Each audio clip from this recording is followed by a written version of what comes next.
Direction le lac du Der à présent avec ce débat qui divise. Les silures participent-ils à la disparition des oiseaux? La question est posée notamment pour le grèbe huppé.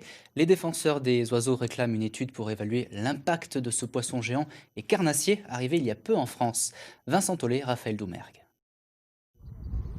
C'est un habitué du lac du Der, le grèbe huppé, une espèce commune, sauf que d'après les comptages de la Ligue de protection des oiseaux, sa population a chuté de moitié en 20 ans sur le site et le président de l'association croit connaître l'un des responsables.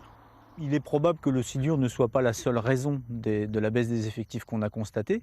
Maintenant, comme on est en face d'une espèce qui est en mauvais état de conservation, la prédation du silure forcément contribue à cette baisse. Mangeur d'oiseaux, le silure? Oui, comme le montrent ses attaques sur des pigeons dans le Tarn. Au Der, l'espèce invasive est arrivée voilà 20 ans. Avec des spécimens de plus de 2 mètres, elle fait la joie des adeptes de pêche sportive qui prennent toujours grand soin de libérer leur prise. Au port de Giffaumont, ces pêcheurs ne croient pas à un impact du poisson sur le grèbe. Ça fait 20 ans qu'on va à la pêche ensemble à peu près.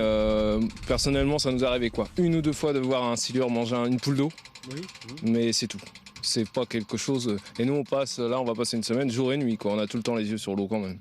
Et je dis pas que ça arrive pas, hein. Ça arrive certainement un petit peu, mais c'est très rare pour nous. Ouais. De là à ce que la population de grèbe huppé diminue à cause du silure, j'ai vraiment du mal à y croire. Réguler le silure au lac du Der, un dossier tendu. Le poisson séduit une nouvelle génération de pêcheurs. Une manne pour la puissante fédération du lac du Der et ses 3000 adhérents.